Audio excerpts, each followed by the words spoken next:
This podcast is brought to you through support from our partner, the Calliopeia Foundation.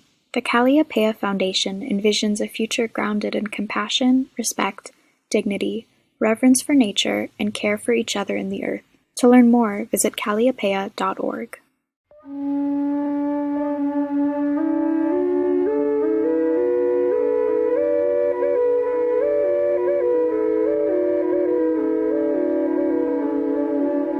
Merging traditional knowledge with modern scientific and technological knowledge to harness that potential, which is tremendous, is gigantic.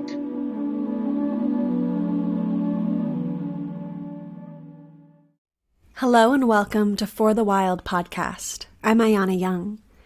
Today we are speaking with Carlos Nobre. Dr. Carlos Nobre is currently Science Director of the research project National Institute of Science and Technology for Climate Change, Chair of the Brazilian Panel on Climate Change, and the creator of Brazil's National Center for Monitoring and Alerts of Natural Disasters.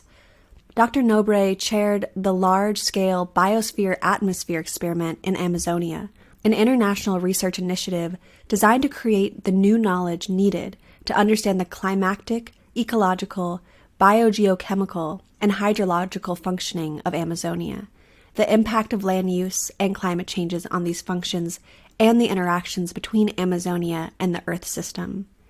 He has also been a member of the Intergovernmental Panel on Climate Change and was a member of the UN Secretary-General Scientific Advisory Board for Global Sustainability. As a climate and Earth system scientist, his work focuses on the Amazon and its impacts on the Earth system, climate modeling, and global environmental change. Well, I just want to say thank you so much again, Dr. Nobre, for joining us today on For the Wild podcast. I'm really looking forward to this conversation because I feel like there's so much talk about the Amazon rainforest, but I actually feel like there's very little global understanding of the complexities of the situation and the forest and the policies and climate change. So this is a really important conversation to be having with you. And I just want to start off by giving you a bow of gratitude for coming on the show. Okay, my pleasure. So I'd like to start by asking you to just briefly introduce your most recent and notable research on the tipping points of the Amazon rainforest. And I'm wondering if you can share more on Amazonia's stable equilibrium states, what increase in temperature or percentage of deforestation you found to be detrimental to the rainforest hydrological cycle, and then where the Amazon rainforest currently is in regards to these tipping points. Yes, I've been doing for a long time research on the stability of the forest-atmosphere interactions, biosphere-atmosphere interactions. And I launched long time ago in 1991 in two papers, one in Science, the so-called hypothesis of Amazon deforestation. Back then, we launched this hypothesis, which was, in simple terms, something like, if we deforest all of the Amazon, we replace the tropical forest by grazing land, by grass, by pasture land, what would happen to climate? And even what would happen to the likelihood of the forest reclaiming back the area if let's say, agricultural grazing is abandoned. So, to our surprise, the calculations back there with very initial stages of climate models, that was late 1980s when I carried out that research, the climate models were much less sophisticated than they are today. But we got this surprising answer, which was, let's say, almost 1/3 of the area covered by forest would not go back to forest. It would become a savanna. And we explore why would that happen. And the reason was that as soon as you replace all of the Amazon with a different type of vegetation, let's say grass, the interactions between grass-covered land and the atmosphere will be very different from the interactions of a tropical forest with the atmosphere. Basically, the tropical forest is a very potent vegetation to draw water deep down with a very deep rooting system, several meters, 5, 6, 10 meter depth rooting systems. So draw water from depth and then bring the water to the leaves and transpire that water all year round. So during the dry season in the Amazon, the forest is pumping terrific amount of water. So it wets up the lower atmosphere, and that helps to produce the elements for rainfall. So in most of the Amazon, if you measure transpiration of the forest, it's higher during the dry season than during the wet season. Just the opposite what grass would be doing. Grass has short roots, and during the dry season, it enters senescence. It really almost shuts down transpiring water. So much less water recycling. So in sum, our study at that time really predicted that replacement of the tropical forest by grass would lead to less rain in the Amazon. In that initial calculation, we said, rainfall in the Amazon might decline up to 25%. Of course, there has set off a very large number of research studies, many field experiments. The most important one I was very involved with, it's called Large-Scale Biosphere-Atmosphere Experiment in the Amazon from 1998 even to date. It's still going on. Hundreds of scientists went to the Amazon, studied very in detail these interactions between the forest and the atmosphere, between areas where forest was replaced. So we have a very good understanding on these forest atmosphere interactions today. And indeed, there is much less water recycling when you replace the forest. So basically, many studies have shown there is a very high risk of much less or significantly less rainfall if you replace the forest. So that's really what is driving the savannization hypothesis, or what might happen if we deforest the Amazon. Of course, that was the initial result.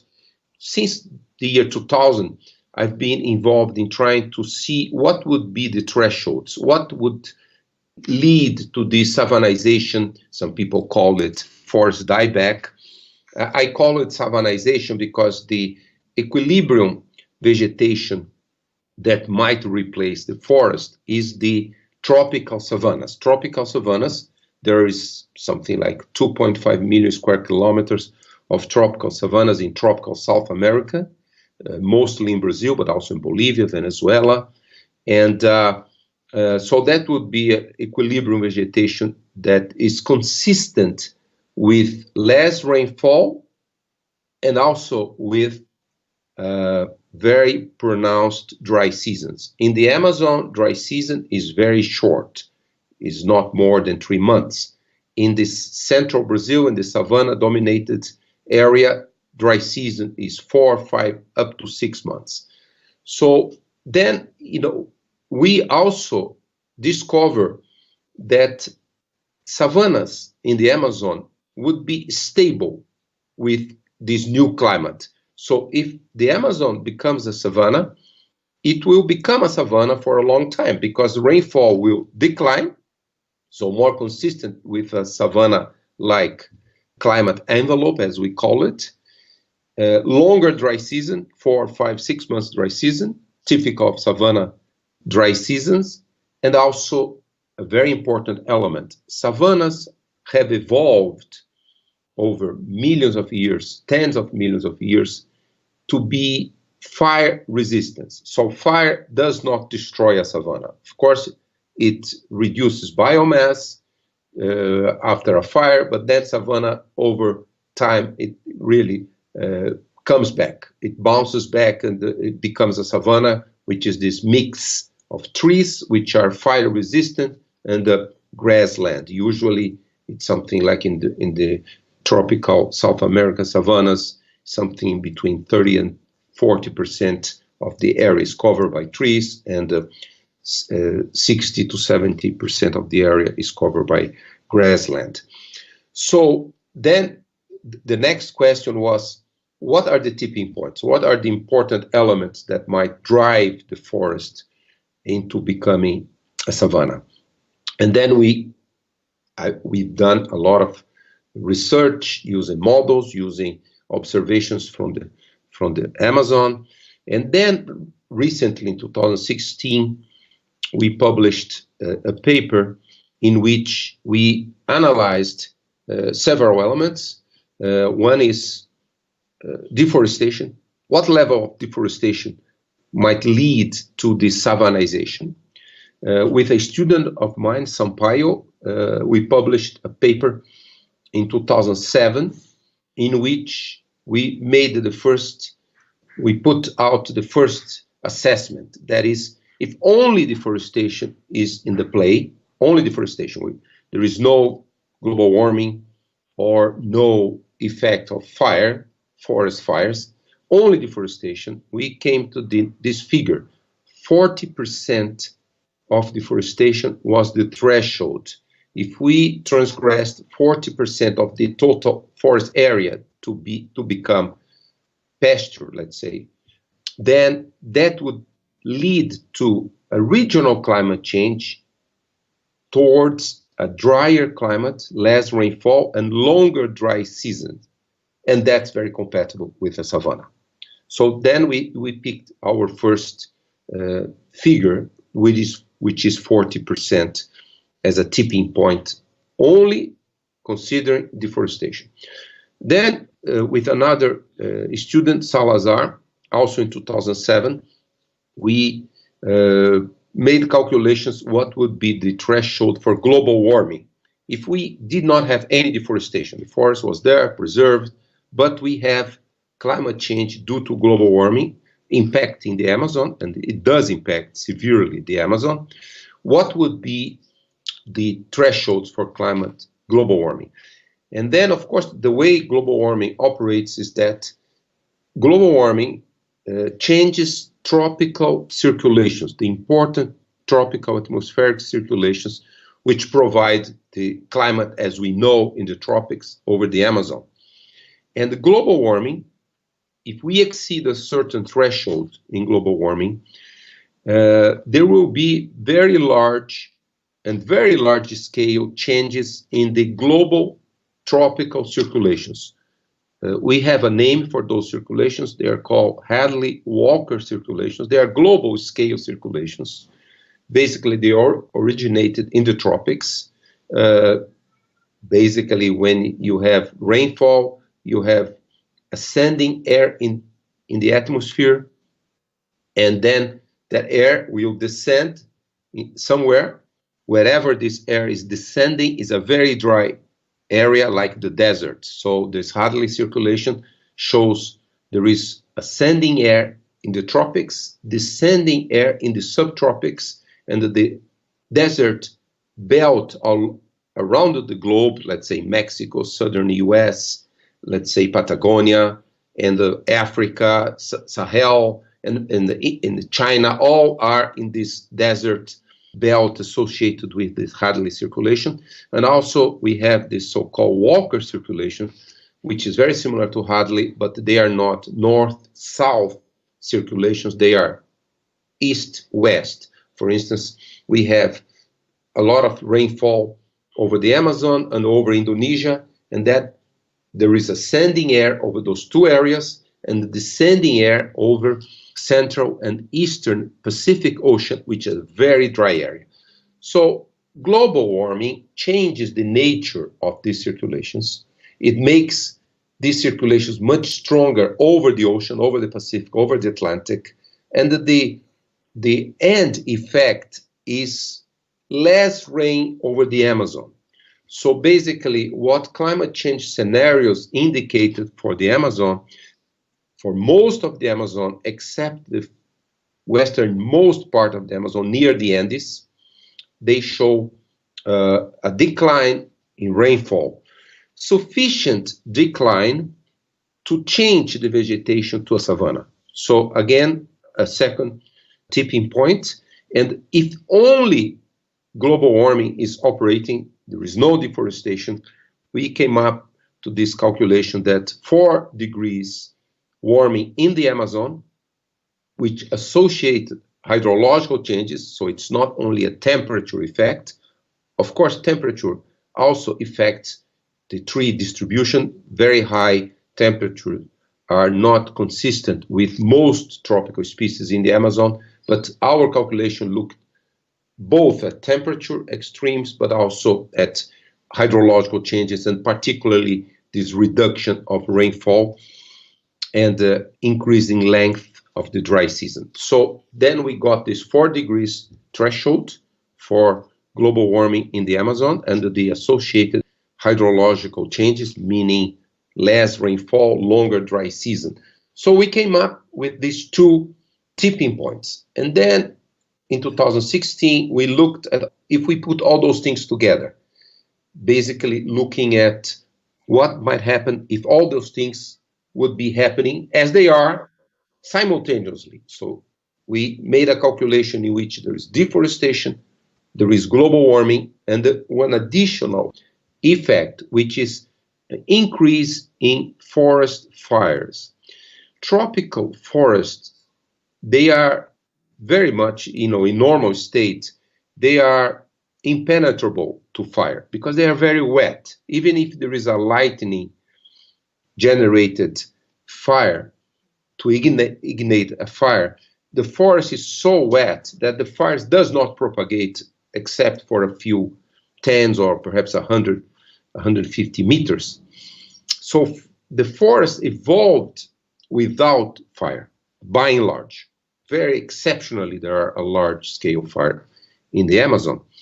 However, with drying out, with roads, with deforestation, with this patchy mosaic form of land use change, so you really make the forest much more vulnerable to fire because you have less biomass, you have much more solar radiation penetrating, drying out the litter over on the top of the forest floor. So forest becoming flammable. And we are seeing that more and more and more all the time. Forest fires in the Amazon are something happening every year with higher frequency. So we also factor in our calculations what would be the effect of increased forest fires, how forest fires reduces the increases vulnerability of forests versus savanna. So we put that factor also.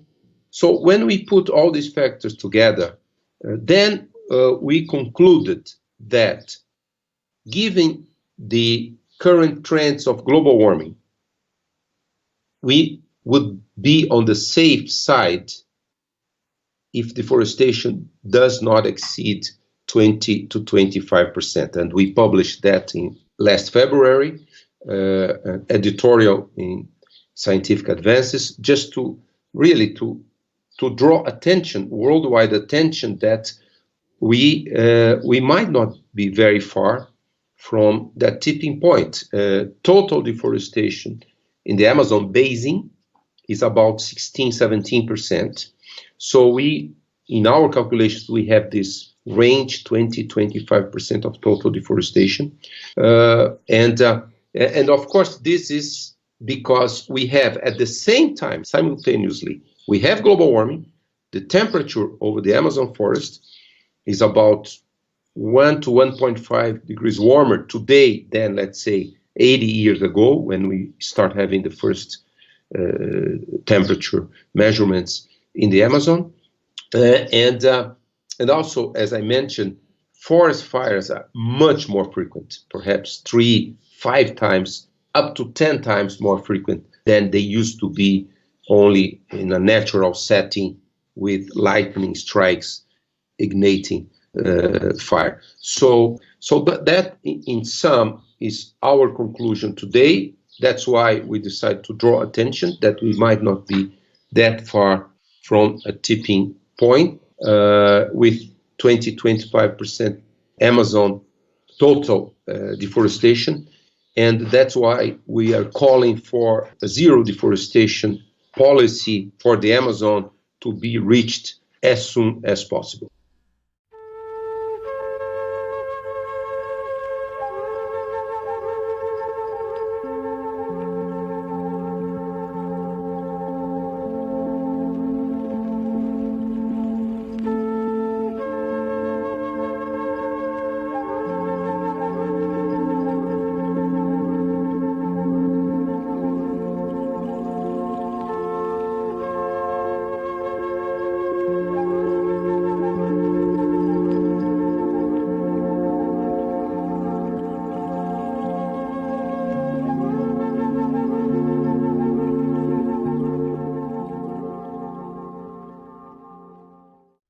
For many of us, we want to compartmentalize the issues. We want to ask, well, what poses a greater risk? Is it deforestation? Is it temperature change? Is it politics? I think we're not taught how these complexities weave together. And so to hear from you that it's not just one threat, it's how these threats play into one another. Like I think about the fact that global warming and climate change is creating these more severe weather patterns, which then is creating less rainfall in areas that are typically very wet. And then you add deforestation on top of that, which then releases carbon into the atmosphere, accelerates climate change, and also dries out the soil, which then totally messes up the forest hydrology, let alone the fact that the trees aren't calling the water in from the ocean. So it really is compounding. It's these tipping points feed off one another. And I think that's really important for us to understand when we're trying to have a comprehensive understanding of the situation. And I feel like that's missing so much in science and so much in the misinformation of the media, is that we're not hearing the comprehensiveness of these studies and these understandings of why ecosystems are collapsing in the way they are. So I'm very grateful that you have looked into all of the intricacies and are helping so many of us really learn why the Amazon is so threatened right now. And I want to talk about another threat that I kind of briefly touched on. And I know that at the beginning of 2018, you and your colleague, Thomas Lovejoy, stated that not only does further deforestation need to be curbed, but a margin of safety against the tipping points must be implemented. However, since then, Jair Bolsonaro became Brazil's new president, and Bolsonaro has been outspoken about his desire to end Brazil's environmental ministry.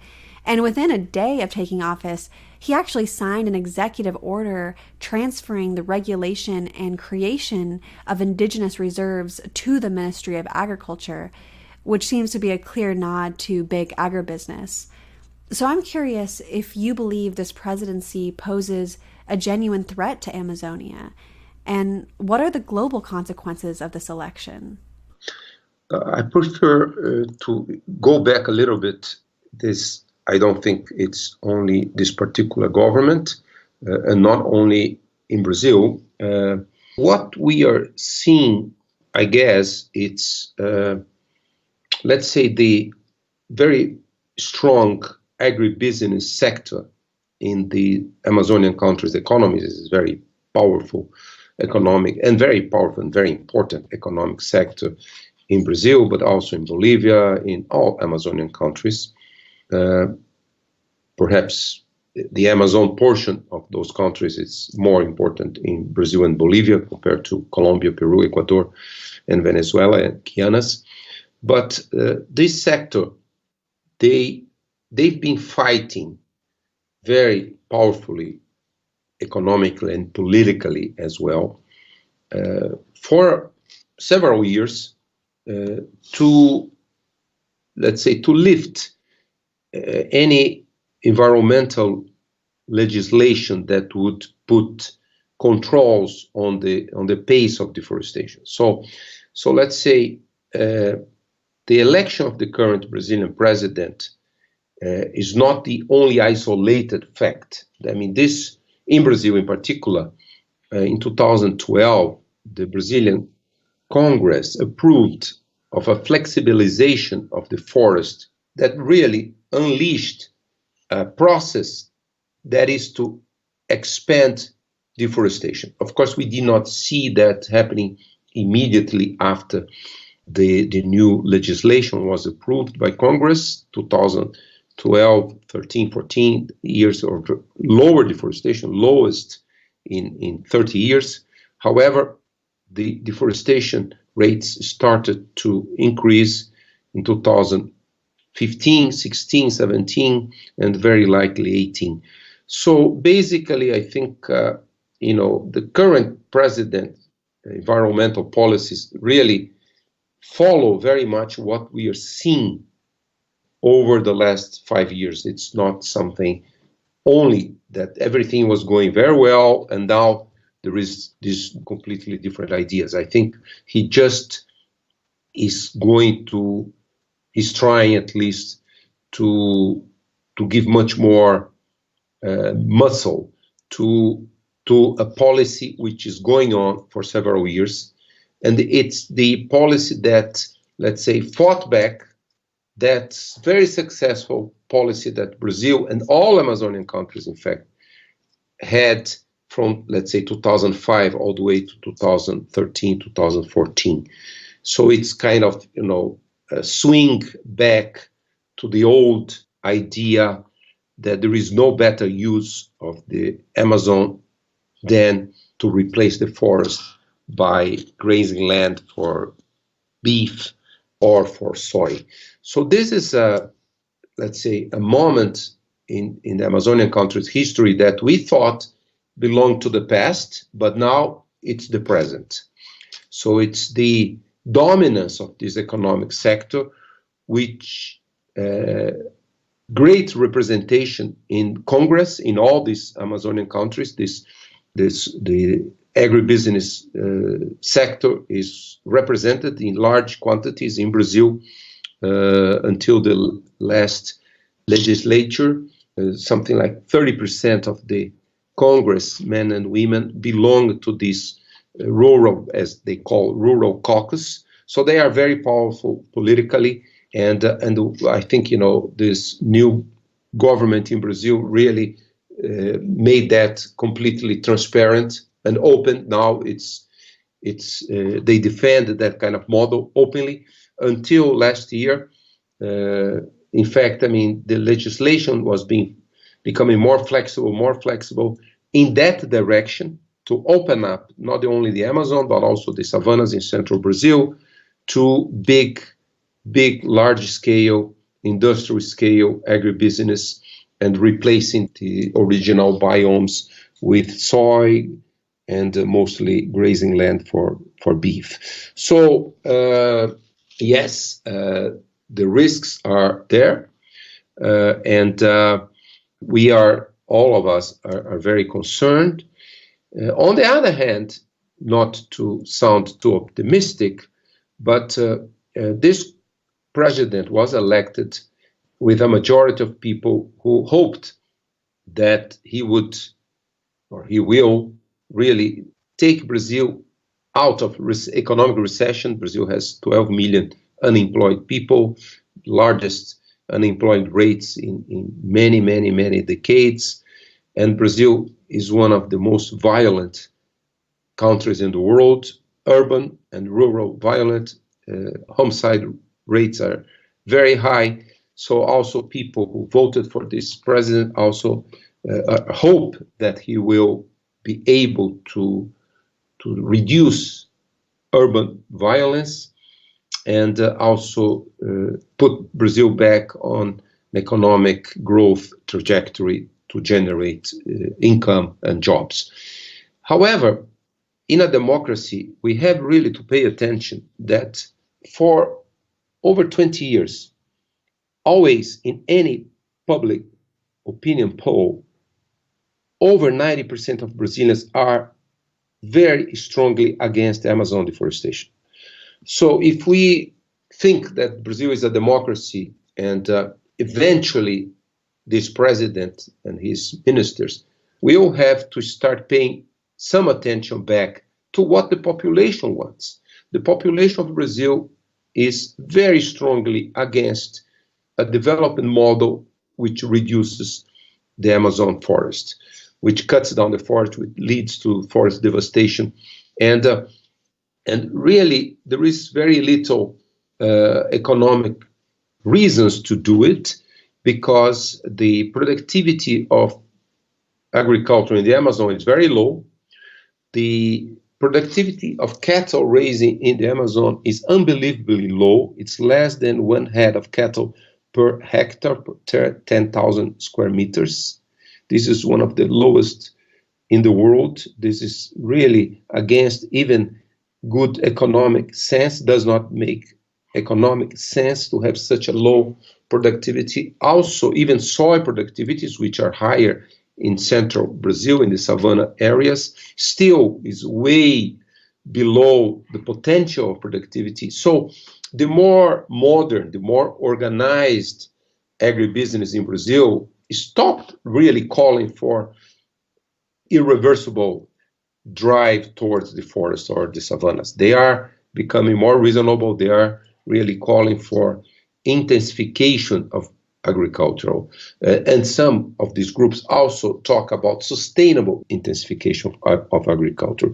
So I might say we are in a moment that if we believe democracy will prevail, then eventually the popular reaction against open deforestation policies, as it appears to be looking at 1 week of government after it was sworn in a few days ago, might change. I think, the reaction against pro-deforestation policy in the Amazon will be very strong in Brazil, because the population does not want that. And eventually, this government will also pay attention to the more modern agribusiness sector, which does not also want to really move along those policies. And so, but of course, this is an optimistic view. We have to carefully monitor, follow every measure, policy measure, and then to monitor what will be the end result of that. Gosh, there was so much in that last response that is swirling through my head. I think a lot about what we're told up here in North America, specifically the United States, about cattle grazing, beef production. I feel like there's a lot more activists that are saying don't eat beef because carbon pollution and deforestation of the Amazon, but then maybe they're not looking at soy products and, just becoming vegan or vegetarian and eating soy isn't the answer either, when that's also this great cause for deforestation. And then on top of that, to learn that it's not even that productive is really, it's honestly not even shocking, because I see this constantly throughout this global capitalist system where it doesn't even matter if things are efficient to an extent, as long as somebody is making money at the end of the day.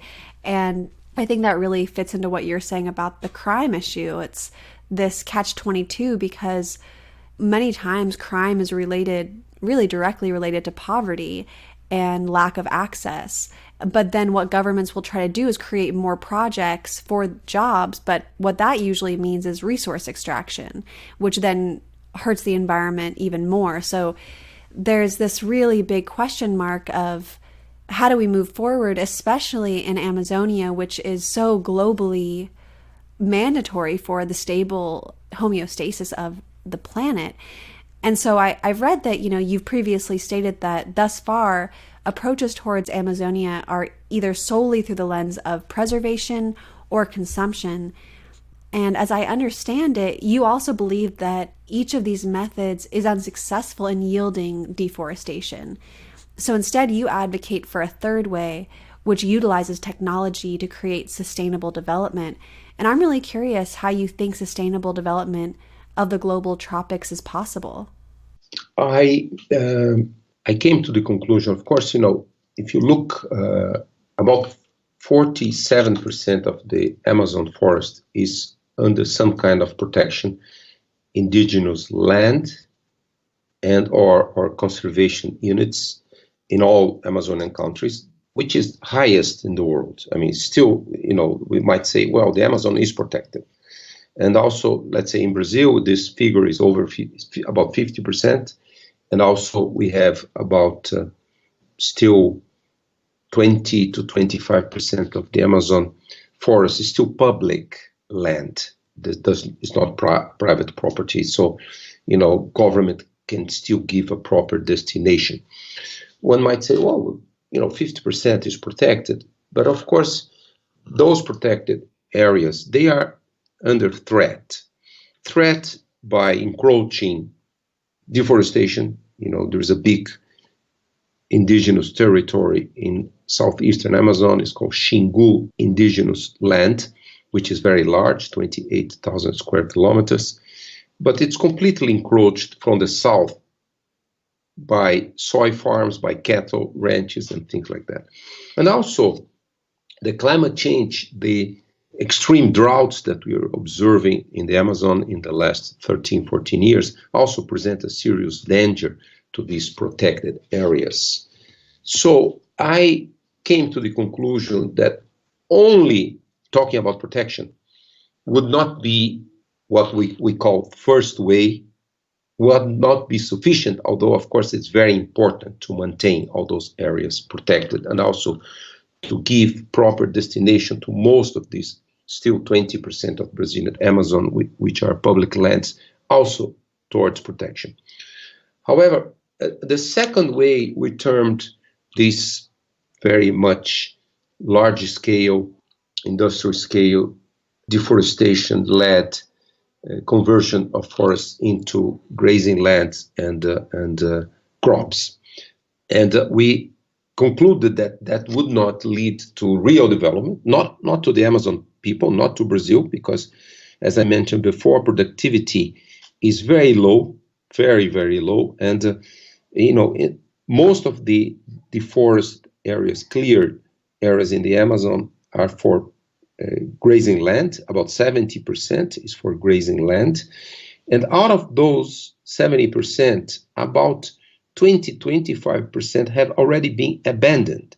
So it's a very inefficient system in which the cattle rancher is operating a pasture for a decade, 15 years, and then productivity becomes very depleted, very, very low, does not have a way to keep the cattle in that property, and then moves on, clears more land, and this cycle continues.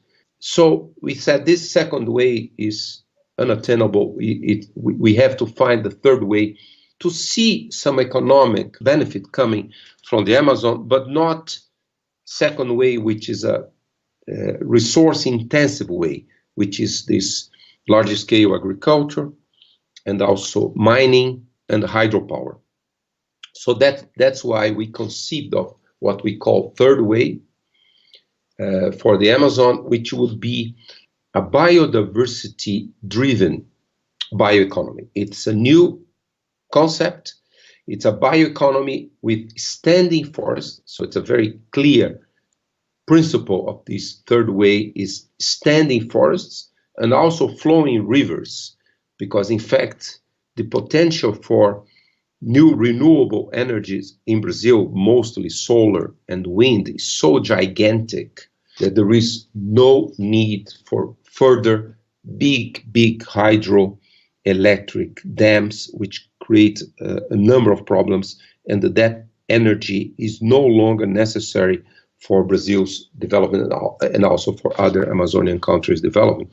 in spite of the fact that there are many tens of new dams planned to be developed over the next few decades. But anyway, the third way then looks at what? Looks at the intrinsic economic value of biodiversity.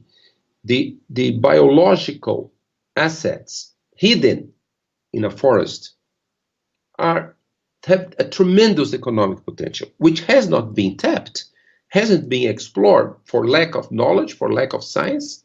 But we have some good examples coming from indigenous groups.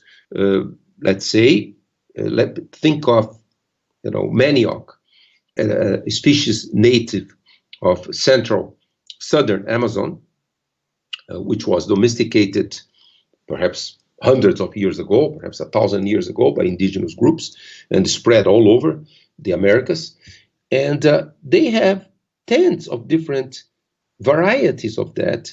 Maize, there is one tribe in western Amazon, in Peru, and of course maize came from Mexico 1,000 years ago, domesticated in Mexico by the Mexico, Central America, the Mayas, and came to South America. And one indigenous group in western Peru has developed 130 different varieties of maize. So that agro biodiversity is a very good example in which we could model a new development pathway for the Amazon, merging traditional knowledge with modern scientific and technological knowledge to really tap, to harness that potential, which is tremendous, is gigantic, in agroforestry systems, in the forest itself. So the understanding the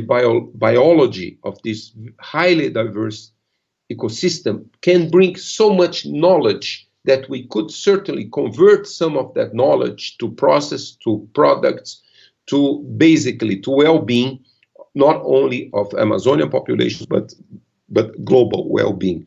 We have this good example of this fruit, this berry. It's called acai berry, which today is known all over the world. It's becoming a niche market. That was a product consumed by the indigenous people for millennia, as there are hundreds, not to say thousands, of other products. And until 20 years ago, and then there was a development in Brazil of the production of this acai berry, coming both from forests and also from agroforestry systems. And acai berry now brings about $1 billion to the Amazonian economy. It's a big industry with several products all over the world. And that's bringing better quality of life to about 300,000 people producing acai. Still, it's not high tech, but that is a good example that, and that maintains the forest.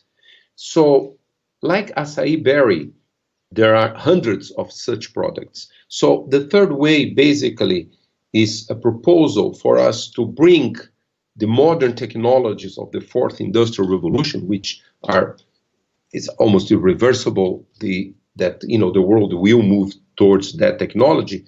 Of course, those technologies bring a lot of concerns in terms of job markets, what it's going to do with the jobs all over the world. Everybody's worried about that. But for the Amazon, we can think of a model in which we bring these technologies, which are becoming accessible, user-friendly, open access, to add value to the products of biodiversity. So that's the concept.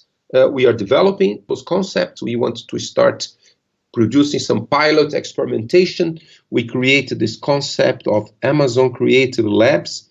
Those will be traveling labs that would move to community, to forest people, even to indigenous groups, and they will help to train, to show to these groups, local populations, how to add value to their traditional value chains of products they've been producing, but also to explore new potential, new possibilities, new products, and also to trying to build a bridge between traditional knowledge of their own property, intellectual property, and how to make sure that they keep the traditional knowledge and make traditional knowledge to benefit the local population, the forest people in the Amazon. So in a nutshell, that's the concept of this Amazon Third Way. We also call Amazonia 4.0 to make a reference to the Fourth Industrial Revolution. And we are just trying to bring some of these elements into pilot projects to the Amazon in the next couple of years.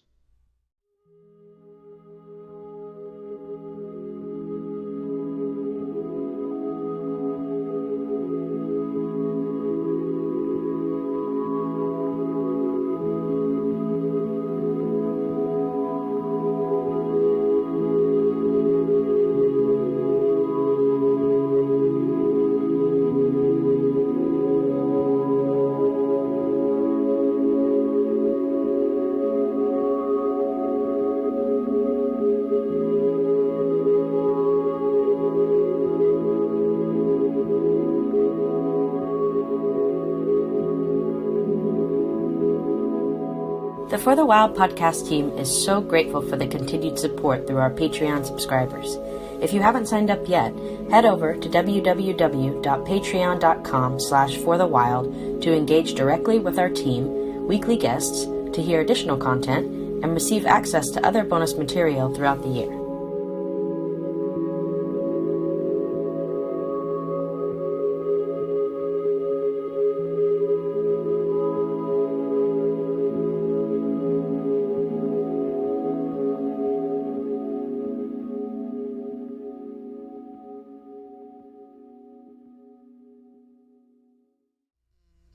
Being able to focus on biodiversity and traditional ecological knowledge, I think, is the way forward. And time again from people we speak to on the show, really that's the crux of, I think, what people are wanting to move to and do it in a way that is modern, because of course we're not going to somehow get out of this modern world anytime soon. Civilization has a stronghold on us. So I really appreciate hearing your thoughts on that. Another question I wanted to ask about is definitely a topic that is very high in the United States right now around borders. And it's just, to humanity's detriment, the ramifications of climate change are really appearing alongside a rise of nationalism. And I wonder about just the impacts of national borders as we try to mitigate the effects of climate change, especially in the case of Brazil, which contains, like you were saying, 60% of the Amazon rainforest within its borders. So I'm wondering if you think that borders will be a shortcoming when it comes to comprehensively addressing climate change. And what do borders mean when we are all globally impacted by the health of the Amazon region? And then I also wonder who gets to speak and make decisions on behalf of the rainforest. What good is the nation, or what does the nation even mean when we are rapidly dismantling our planet's ecological boundaries? Yeah, those are very important questions. We have, although we are much less developed than Northern North America, US and Canada, but perhaps we have one advantage in the Amazon is that historically countries feel more equal. Let's say we do not have in South America a Monroe Doctrine. It's not like US is the big commander of everything that happens in the West, in the Americas, so far the diplomatic and the commercial relations between all Amazonian countries are very good. Of course, now there is some risks because Venezuela, unfortunately, also entered a very nationalistic movement, ideologically to the left, but still is very nationalistic. And Brazil is probably also moving into a very nationalistic moment to the right. But again, I mean, we haven't had for a long time the type of problem, let's say, that U.S., Mexico face with this. We don't feel, Brazilians don't feel they are morally, intellectually, or whatever superior than any other Amazonian country population.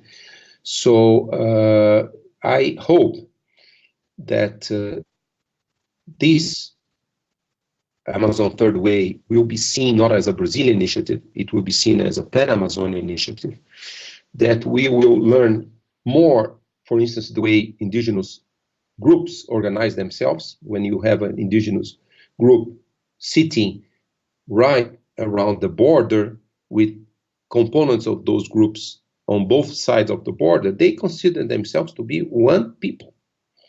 So these national differences, I mean, fade away when you talk about more connectivity. Connectivity is given by other elements, not by a border, a political border. So the Amazon, we would like really to think of that as a concept of one large area with all these countries, but as a continuous with many, many diverse ecosystems, highest biodiversity on the planet, many forest people, indigenous groups all over the Amazon. I would like really to see that as a whole with diversity, as a whole with mega diversity, social diversity, agro-biodiversity, social biodiversity. All those elements compound and compose the Amazon as I would like to see the Amazon to develop,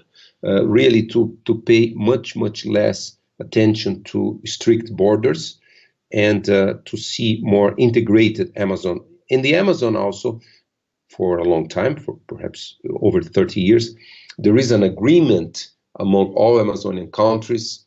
It's not very active or effective agreement, but at least we haven't seen any major problems in terms of relations between nobody's thinking of erecting walls in the Amazon or even in South America, which is still good news. However, of course, because of this populist, nationalist, autocratic trend in many governments, and we are seeing that all over the world, not only in the Americas, one has to pay attention to see how long or how strong this swing of political movements will last. Of course, if Brazil or any other Amazonian country becomes extremely nationalist, then we might start seeing problems across borders in the Amazon, which we haven't seen to date. Of course, there is a problem in the Amazon, which is organized crime. Unfortunately, the unsolved question, globally speaking, of drugs is a major problem in the Amazon. The Amazon produces a lot of drugs, mostly cocaine, crack, and Brazil is a way these drugs are exported to many other countries. So there is organized crime operating in all Amazonian countries. A lot of these drugs travel through Amazonian rivers, Amazonian airstrips. There is a lot of smuggling of weapons. So it's a very complicated situation, unsolved situation, organized crime. And all this organized crime is linked, for instance, the organized crime responsible for land grabbing, which is very common, still operating in the Amazon every day. As you know, the Amazon, a lot of local leaders, environmental leaders, rural leaders, they have been assassinated in the Amazon in the last several years. World record always coming from the Amazon in the last few years. So this is all related also to these criminal organizations responsible for land grabbing. And so this is not a simple problem. I mean, of course, border speaking, is less of a problem because Amazonian countries are relatively, they have stable, peaceful relations for a long time. However, the organized crime question, particularly related to drugs and also to land grabbing, is a very serious issue, which is increasing in proportion, and that's one that it's not easy to find solutions for.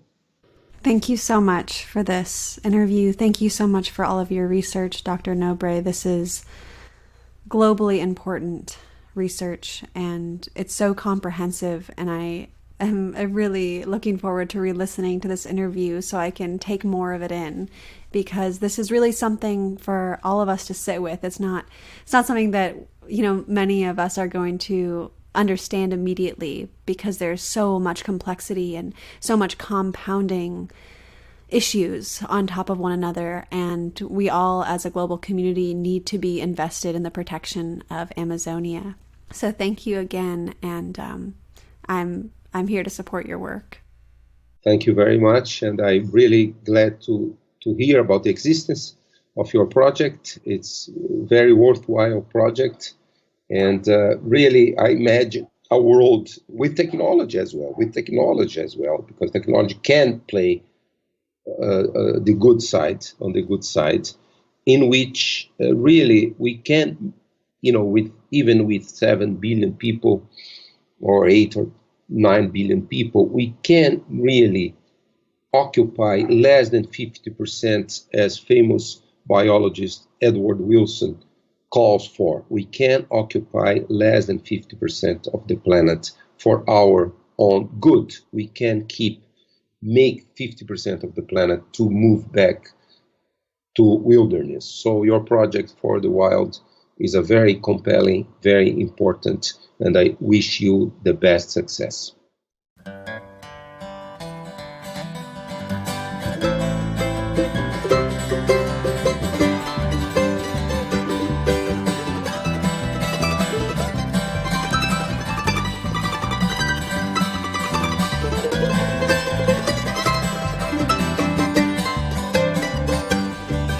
Thank you for listening to For the Wild podcast. I'm Ayana Young.